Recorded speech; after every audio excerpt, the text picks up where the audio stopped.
Hello बच्चों, let's read the question. The question is for the given isothermal process A to B. ठीक है, ए to B हमारा क्या हो रहा है, आइसोथर्मल प्रोसेस हो रहा है. एरिया अंडर द ग्राफ हमें गिवन है विच इज 20 जूल. देन तो हमें बताना है कि चार ऑप्शन गिवन है, चारों ऑप्शन में से दो ऑप्शन आपके हीट के हैं और एक ऑप्शन जो है आपका इंटरनल एनर्जी का है. तो आपको बताना है कि कौन सा ऑप्शन करेक्ट है.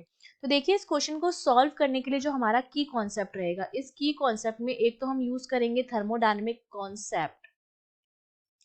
कॉन्सेप्ट में यूज करेंगे, एक तो हम यूज करेंगे थर्मोडायनेमिक का फर्स्ट लॉ ऑफ थर्मोडायनेमिक्स, जो हमसे क्या कहता है, ये हमें कहता है कि अगर हम डेल्टा क्यू हीट सप्लाई कर रहे हैं किसी भी सिस्टम को, ये क्या है, हमारी heat supply to the system है. मतलब हीट जो है सिस्टम क्या कर रहा है, ऑब्जर्व कर रहा है. वो मेरी दो काम करती है, एक तो work done by the system, और उसके बाद जो बचती है हीट वो काम में आती है उसकी इंटरनल एनर्जी को बढ़ाने में. डेल्टा यू हमारी क्या हो जाएगी, इंटरनल एनर्जी हो जाएगी. ये हमारा है फर्स्ट लॉ ऑफ थर्मोडायनेमिक्स. ठीक है, अब हमें दूसरा हमें क्या पता होना चाहिए, आइसोथर्मल प्रोसेस के बारे में.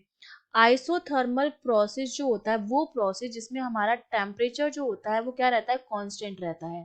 टेम्परेचर कांस्टेंट, इसका मतलब डेल्टा टी जो मेरा होगा, चेंज इन टेम्परेचर, वो जीरो होगा. और हम जानते हैं कि जो मेरी इंटरनल एनर्जी है वो फंक्शन ऑफ टेम्परेचर होती है.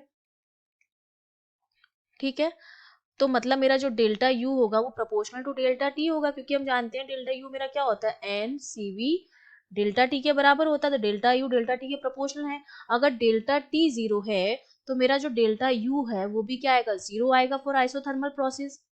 तो अगर आइसोथर्मल प्रोसेस के लिए जैसे पीवी इक्वल्स टू मैं एनआरटी लिखूं, ideal gas equation, number of mole constant है, आर यूनिवर्सल गैस कांस्टेंट और टी भी कांस्टेंट है. तो यहाँ से आइसोथर्मल प्रोसेस के लिए मेरा पीवी जो आता है वो एक कांस्टेंट के बराबर आ जाता है. तो डेल्टा यू क्या हो जाएगा, जीरो हो जाएगा फॉर आइसोथर्मल प्रोसेस. तो हमारी जो हीट सप्लाई होगी सारी की सारी वो किस में जाएगी, वर्क डन में जाएगी बाय द सिस्टम. अब हमें जो ग्राफ दे रखा है वो हमें पीवी कर्व दे रखा है, और हम जानते हैं कि जो हमारा वर्क डन होता है डब्ल्यू वो क्या होता है, पी डेल्टा वी होता है. मतलब पीवी कर्व का जो एरिया होगा, एरिया जो होता है, या मैं कह सकती हूँ area under the graph PV curve का, वो हमें क्या देता है, वर्क डन देता है. ठीक है, क्योंकि मल्टीप्लाई में है, मल्टीप्लाई जब होता है दो क्वांटिटीज का, तो एरिया जो होता है उनके बीच में अगर हम ग्राफ खींचे तो एरिया जो होता है वो हमें ग्राफ देता है. और डिवाइड में अगर कोई चीज होती है एक्स अपॉन वाई, तो जो स्लोप होता है वो हमें क्या देता है, वो तीसरी क्वांटिटी देता है. अगर ये z के बराबर, तो z जो मुझे मिलेगा वो स्लोप से मिलेगा, और यहाँ से मुझे w जो मिलेगा वो एरिया से मिलेगा अंडर द ग्राफ. तो इसका मतलब एरिया अंडर द ग्राफ हमें गिवन है, इसका मतलब हमें जो वैल्यू गिवन है वो वर्क डन की वैल्यू गिवन है. W जो है वो हमें गिवन है कितना है, 20 जूल है. और आइसोथर्मल प्रोसेस के लिए यही वर्क डन मेरा डेल्टा क्यू के बराबर है.